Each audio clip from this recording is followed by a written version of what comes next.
శ్రీగురుభ్యో నమః. కలుషితపు లోకాన్ని కడిగి శుభ్రం చేసి మానవత భవితకు మార్గమేర్పడచేసి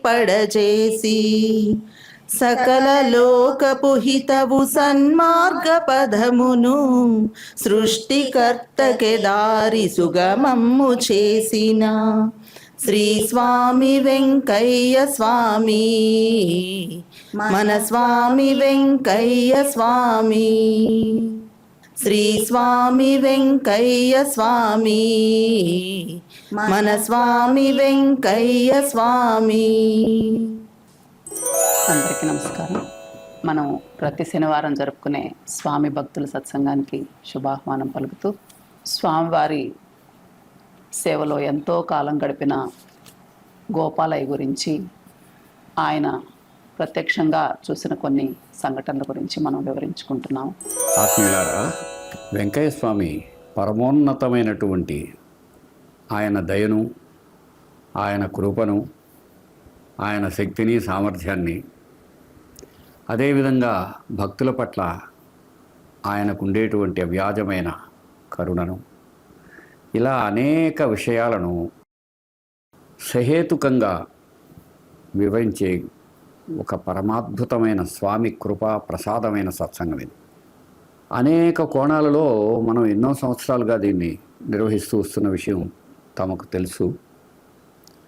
ఇప్పుడు మనం ఒక్కొక్క భక్తుడి దృష్టితో ఆయన ద్వారా, లేదు ఆయనకు సంబంధించి ఆయన ఉన్నప్పుడు జరిగినవి, ఇలా వాటిని తలుచుకుంటూ వస్తున్నాం. ఆ విధంగా రావి గోపాలయ్య గారు ప్రస్తుతం మనకు ప్రధానంగా ఉండి ఆయన చుట్టూ ఉండే వెంకయ్య స్వామి లీలలు మనం ప్రస్తావించుకోవటం జరుగుతోంది. ఆయనకు జరిగినవే కాదు, ఆ చుట్టుపక్కల జరిగినప్పుడు ఆయన ఉన్నాడు అనేటువంటివి అన్నమాట. ఈ విషయం ప్రస్తావించుకునే ముందు కొంచెం పక్కకెళ్ళి ఒక విషయం చెప్పుకుందాం. వెంకయ్య స్వామి నెల్లూరుని ఎన్నో రకాల అనుగ్రహించారు. నెల్లూరులో అనేక చోట్ల ఆయన గుండం వేశారు, చాలా కాలం కూడా ఉన్నారు. ఒక ఏనుగు నరసారెడ్డి గారి సాలల్లో కానీ, ఇప్పుడు ఎక్కడైతే సుబ్బారెడ్డి హాస్పిటల్, మెడికల్ కాలేజ్ ఉందో ఆ ప్రాంతమంతా ఆయన కృపాపాత్రమైనటువంటి స్థలమే.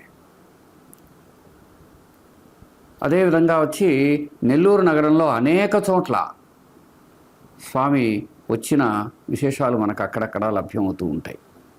పొదలకూరు రోడ్ నుంచి, ఎక్కడ వేదాయపాళెం నుంచి చివరి వరకు, పెన్నా నది వరకు. కానీ రెండు స్థలాల మధ్యలో, ఒకటి నెల్లూరు నడిబొడ్డులో విఆర్ కాలేజీ గ్రౌండ్ ఎదురుగా సుమారు 100 సంవత్సరాల ముందు నుంచి ఒక సాధువు ఒక ఆయన ఉండేవాడు. ఆయన తన జీవితకాలం అయిపోయిన తర్వాత ఇంకొకరికి సాధువుకి అది ఇచ్చి ఆయన వెళ్ళిపోయాడు. వెళ్ళిపోయిన తర్వాత ఏమైంది, ఆ రెండో ఆయన కూడా తన జీవయాత్ర చివరిలో వ్యాసాశ్రమానికి ఇచ్చారు దాన్ని. ఇప్పుడు దాన్ని దత్తాత్రేయ మఠం అంటారు. ఆ దత్తాత్రేయ మఠంలో వెంకయ్య స్వామి చాలా తరచుగా వచ్చి అక్కడ అగ్నిహోత్రాన్ని వెలిగించేవారు. ఆయన ఎందుకు వెలిగించి ఉండవచ్చు? నెల్లూరు ప్రజలను, నెల్లూరు ద్వారా రాబోయే మానవ ప్రపంచాన్ని కూడా ఆయన అనుగ్రహించాలని, తన తపస్సుతో వాళ్ళను ఉద్ధరించాలని ఆయన దృష్టి ఏమిటో మనకు తెలియకపోయినా మనం భావించవచ్చు. అక్కడ గుండం వేసింది నిజం, అది చాలామంది చూశారు. సరే, ఆ తర్వాత చాలాసార్లు ఆయన ఎక్కడికి పోయేవారు? పెన్నా నది పక్కనే పరమాద్భుతంగా ఉన్నటువంటి రంగనాయక స్వామి దేవాలయానికి వెళ్ళేవారు. నెల్లూరులోకి ఎవరైనా వస్తున్నట్టయితే అటు ఉత్తర ప్రాంతం నుంచి కనుక వస్తే, మీరు రైల్లో వచ్చినా బస్సులో వచ్చినా ముందు దర్శనం ఇచ్చేది పెన్నా నది కనిపించగానే దూరంగా అటువైపున మనకు రంగనాయక స్వామి వారి ఆలయ గోపురాలు దర్శనమిస్తాయి. అది బాగా అద్భుతమైన సుందర దృశ్యం అది. సరే, ఆ రంగనాయక స్వామితో వెంకయ్య స్వామికి ఉన్నటువంటి అనుబంధం చాలా గొప్పది. ఆయన ఎన్నోసార్లు వారితో వెళ్ళి మాట్లాడి వచ్చేవారు. అయ్యా, అక్కడ పోయి మనం తేల్చుకోవాల్సిన విషయాలు ఉన్నాయి, చెప్పి రావాల్సినవి ఉన్నాయనేవారు. మీరు ఎప్పుడన్నా రంగడి ఆలయానికి వెళితే అందులో ఉండేటువంటి ప్రతి చోటు వెంకయ్య స్వామి యొక్క పరమ పావనమైనటువంటి పాదస్పర్శతో, ఆయన దేహస్పర్శతో, తపోస్పర్శతో పునీతమైందని మనం గుర్తుపట్టాలి. అక్కడ ప్రతి చోట ఎప్పుడప్పుడు స్వామి నడయాడాడు, శ్వాసించాడు. అక్కడంతా చూచి దాన్నంతా తపోమయం చేసి ఉన్నారు. అంతేకాదు, ఆ వెనక మనం కనుక వెళ్ళినట్టయితే ఒక పెద్ద రాగి చెట్టు ఉంది. ఆ రాగి చెట్టు కింద అక్కడ కూడా గుండం వేసేవారు ఆయన. అది చాలామంది చూశారు, చాలాసార్లు చేశారు. అంతేగాక అక్కడ ఉండేటువంటి రేవు ఉందే, పెన్నా నది రేవు, అక్కడ కూడా స్వామి చాలాసార్లు స్నానం చేసేవారు. అక్కడ ఏమనేవారు తెలుసా? ఆ నదీమ తల్లితో తనదైన రీతిలో ఆయన పరమాద్భుతంగా సంతోషాన్ని వ్యక్తం చేసేవారు. ఆయన శరీర ధాతువులతో ఆ తల్లి పునీతమైంది. సరే, అంతేకాదు, ఇంకో విషయం. ఈరోజు పెన్నా నది నిండుగా మనకు అక్కడ ఒక వారధి గట్టి నీళ్లు కనిపిస్తాయి రంగడి దేవాలయం వెనక.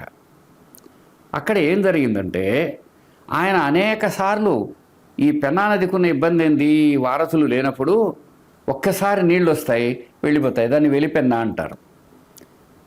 మిగతా అప్పుడంతా కరువు, ఎక్కడ చూసినా లోపల భూగర్భ జలాలు ఉండవు. ఇప్పుడు అలా కాదు. వెంకయ్య స్వామి చెప్పినట్టు రాబోయే 200 సంవత్సరాలు అయినా సరే నెల్లూరు నగరానికి ఆయన దయకు ఎలా పాత్రమై ఉందో అదేవిధంగా భూగర్భ జలాలు ఎప్పుడూ ఉంటాయి. ఎంత గొప్ప విషయం.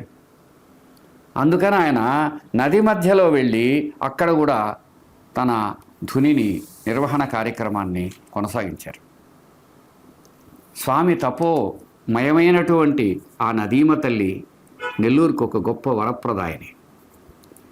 అంతేగాక ఎవరో కొందరు భక్తులు అక్కడ ఒక కశ్యప మహాముని విగ్రహం కూడా అక్కడ పెట్టారు ఆ ఒడ్డునే.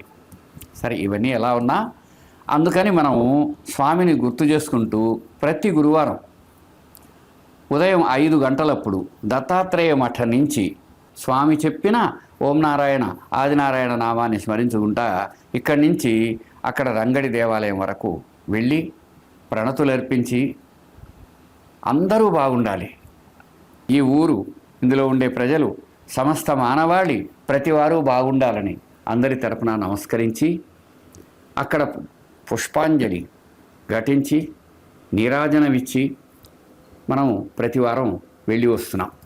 మీకు ఎవరికైనా కానీ అవకాశం ఉంటే మీరు తప్పకుండా రావచ్చు. ప్రతి గురువారం ఉదయము 5 గంటలకు ఒక 10 నిమిషాలు అటు ఇటు అవ్వచ్చు. దత్తాత్రేయ మఠం దగ్గర నుంచి సకల మానవాళి హితకరాన్ని, ఒక శ్రేయస్సును కోరుకొని మనం అక్కడి నుంచి నడుస్తాం.